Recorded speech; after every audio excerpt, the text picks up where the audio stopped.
We're very pleased to have R Chandrashekhar, President of Nasscom, with us. Sir, many thanks for your time.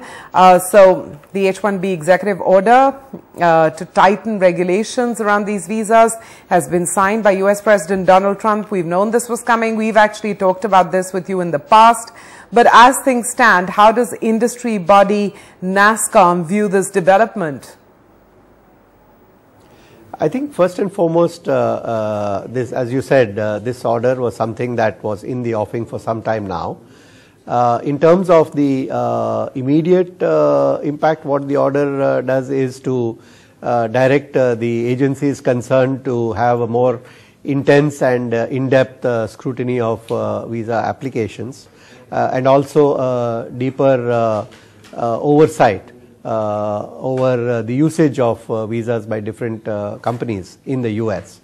Per se, I think these do indicate that the process on the application side may become a little longer or a little more complex, and on the utilization side may entail higher compliance costs and so on.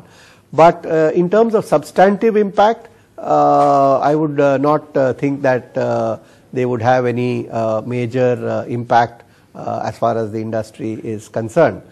The other part of the executive order is with regard to asking all the agencies concerned in the US to review the current regime and come up with their recommendations on the changes that are needed to ensure that the H-1B visa program is able to attract highly skilled workers.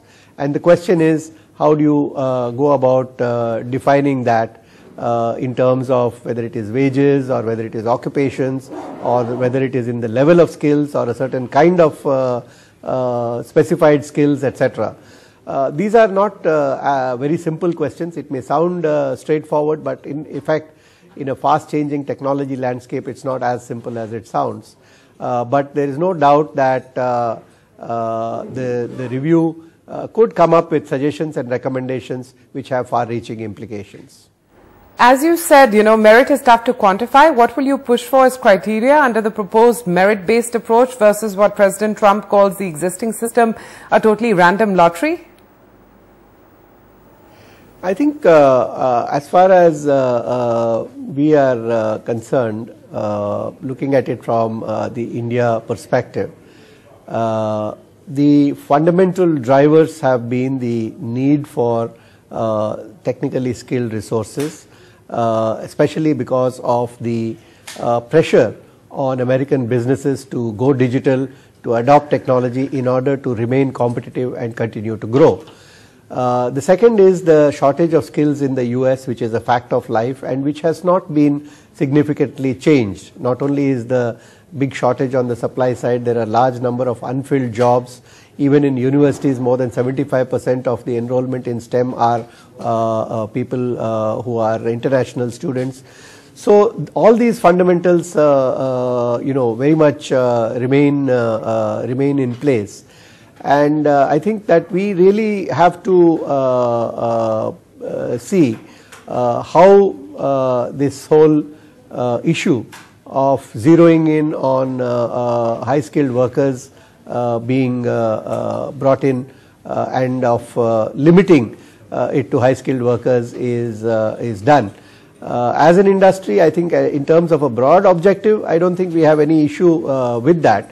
But the devil really lies in the detail, and we will have to stay engaged with the US government on that. But till the contours of those changes are clear, I think again it would be difficult to talk about what impact that would have. You've outlined the broad next steps, but what details have you picked up on the implementation of the order? I'm sure there's a panel of experts that are advising Nasscom, so implementation next steps would be valuable. Well, in terms of how exactly this will play out, it's only been a few hours since the executive order was signed, and while we don't doubt the efficiency of the US authorities, it would be too soon to say exactly how this would play out. So I think we have to be a little patient. We have to see how the greater and tighter regulatory enforcement takes place, and how the recommendations with regard to changes in the regime, in the existing regime, how they come up, and equally thereafter what part of that can be done through executive orders and what part of that will require legislative action, each of which has a very different trajectory and very different timelines. Okay, so it's fair to say that there's still debate on how much the president can change the H-1B visa program without Congress's involvement? Certainly, I think it needs to be recognized that most, many if not most, of the substantive issues in terms of the number of visas or the cap or some of the definitions involved, like the exempt wage or certain definitions with regard to high skilled, all of these form part of the legislative framework. So really speaking, I think the big changes in this setup will come through legislation. But notwithstanding that, I think these recommendations, given that we have Republican presidency, Republican control over both the Senate and the Congress, these recommendations would undoubtedly play a big role in shaping the thinking across both the administration and the legislature. And that's why we believe it's important for us to engage fully and constructively with this review and formulation of recommendations. I'm sure you'll acknowledge that this could hit Indian IT's ability to win large deals in the future, because bigger clients in the US could be wary of outsourcing their work out of the US. I mean, Mr. Chandrasekhar, that's a real risk, isn't it? The Buy American and Hire American is a political position, and in translating that into action on the ground, for example, we are fully supportive of the US President's call to protect American workers.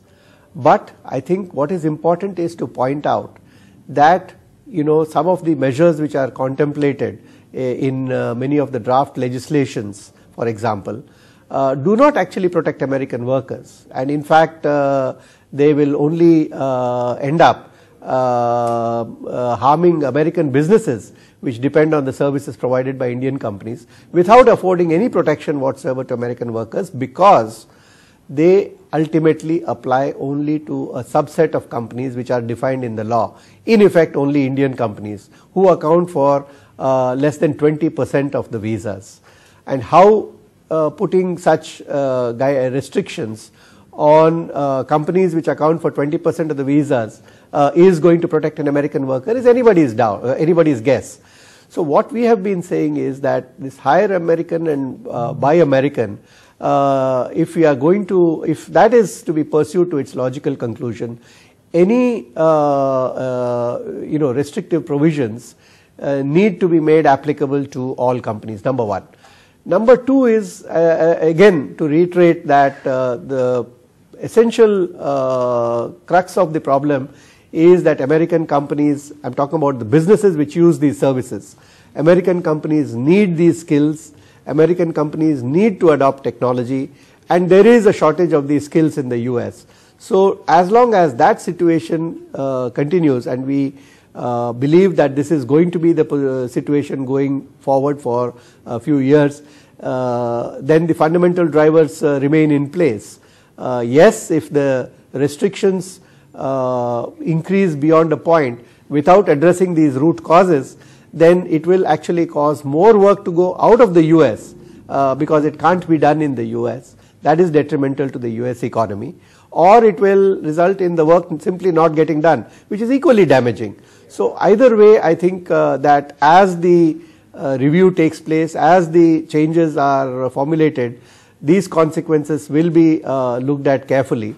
And finally, the impact on innovation, bearing in mind that 50% of the startups have immigrants as their founders, and more than 80% of the startups have at least one person of Indian origin among the promoters. So all of these are factors which will have to be taken into account. You know, an administration official who briefed reporters in advance named Tata Consultancy Services, Cognizant and Emphasis as examples of outsourcing companies that were likely to get fewer visas approved, you know, if the new administration's changes are adopted. What do you think the specific mention is indicative of? I think it does indicate that there is a perception that you know, Indian companies are getting the bulk of the visas, and that in some way the Indian companies are you know, not conforming to the law, at least in terms of the spirit. This is a clear misperception, and I'll give you one very clear instance of the kind of misperception. What is often bandied around is that, oh, Indian companies get 70% of the visas issued. The reality is that 70% of the H-1B visas issued do in fact go to Indian nationals, but Indian companies get less than 20% of the visas. This is the kind of misinformation which has led to such perceptions, and unfortunately these misperceptions are prevalent even at the highest levels, and that is something which I think we have been trying our best in our interactions with administration officials, in interaction with legislators, in interactions with sponsors of the bills. We have been trying to correct that and say that if you want to protect American workers, please make sure that these are applicable to all companies uniformly and not to only a certain set of companies. So I think that is symptomatic of the problem, what you just said. You know, with given what the existing perceptions are, could Indian IT companies be required to make some big gestures, hire much more in the United States? And I'm going to refer to analysis done by Goldman Sachs, which says that if 50% of the US employees are local hires, Goldman believes that Infosys, TCS and Tech Mahindra will take a 60 basis point hit in their FY19 estimates for EBIT margins. Wipro will have minimal impact due to recent global acquisitions, and HCL Tech is already above the required threshold. So margin pressures ahead for select IT companies surely? Well, you know, I think again this is a part of a misperception that you know, people are that companies are actually hiring people from India because somehow that is cheaper than hiring people in the US, ignoring the fact that there is at the heart of the whole issue a genuine problem in terms of the lack of qualified workers. What companies are doing is to try and hire more people locally, but as I said, because of the shortage of skills, that is a problem. So companies are also trying to address this in two ways. One is contributing to universities. We've seen examples from both TCS and Wipro in contributing to universities to ensure that people come out with the right set of skills. And the second thing is that companies are also investing more in training to at least be able to bring more Americans to a level of readiness that is needed by the industry to be able to serve the industry. So whether it is in terms of ensuring greater compliance or greater training or greater contribution to universities, yes, all these costs do add up and could have some impact on the bottom lines, but they don't fundamentally alter the business prospects or the size of the opportunities that companies continue to see and we believe will continue to remain. You know, based on the events of yesterday, if I said that there could be a long-term impact for Indian IT, Mr. Chandrasekhar, would you agree or disagree? I think I would disagree very strongly for the simple reason that IT industry in India is far more robust and far more capable than most people understand. And there is a depth and breadth of this strength which is only growing. This is evidenced clearly by the continuous growth of the industry in India and far outstripping, in fact almost double the rate of growth of the IT services market across the world. We already account for nearly 57% of the offshoring industry and or the outsourcing industry, and this will certainly continue to grow, and we don't see any change in that trend because the fundamentals are all intact. Yes, it could have different impact and different implications for different companies and different segments of the industry within the country, but for the industry in India as a whole, I think that statement is completely misguided and misinformed. Okay. I wanted to ask you something which goes beyond the Indian IT sector, but it's an interesting indication of what's going on in the US. A report in the Mint newspaper today based on analysis by Deloitte says that the number of Indians in the US searching for jobs in India has surged tenfold since December. So there were 600 US-based Indians looking for jobs in India in December 2016. You fast forward to the end of March 2017, from 600, the number has gone up to 7,000. What do you make of this data set? I know it's Indian IT professionals, but beyond that as well. But this data set, what is it, indicative of? I'm not very surprised, frankly, because while the substance of the issues I have talked about extensively in response to your earlier questions, the fact is that there is a substantive and logical part to the problem, and there is a perceptional part. So just as I mentioned that there are misperceptions on the US side, a lot of the actions that have been taken by the government, a lot of the statements that are emanating from people in the administration, I think have led to a pervasive view, not just in India, but elsewhere across the whole world, that the government is turning more protectionist and that the forces of anti-globalization have achieved a certain prominence which was perhaps never there in the past. So alongside that are the admittedly isolated and stray incidents, but nonetheless they also have their own psychological impact of attacks on people, not even targeting Indians in particular, but targeting them with a mistaken belief that they are people from some other part of the world. So all of these I think have led to a heightened sense of insecurity and uncertainty, in terms of professionally, economically, or in terms of jobs. And therefore people will always look for a more secure future. That's the natural consequence. So rather than take chances with the direction in which all these changes will finally head up to, many more people would want to have a more assured future differently. This we believe in the long run will have much more adverse consequences in the US economy, because it will prevent businesses from adopting technology, it will slow down the innovation engine, it will have to some extent the reverse impact in India, and we heard views being expressed in India that in the long run this will be good for India. So all of these are parts of the impact of perceptions, which are also very important in this whole issue on both sides.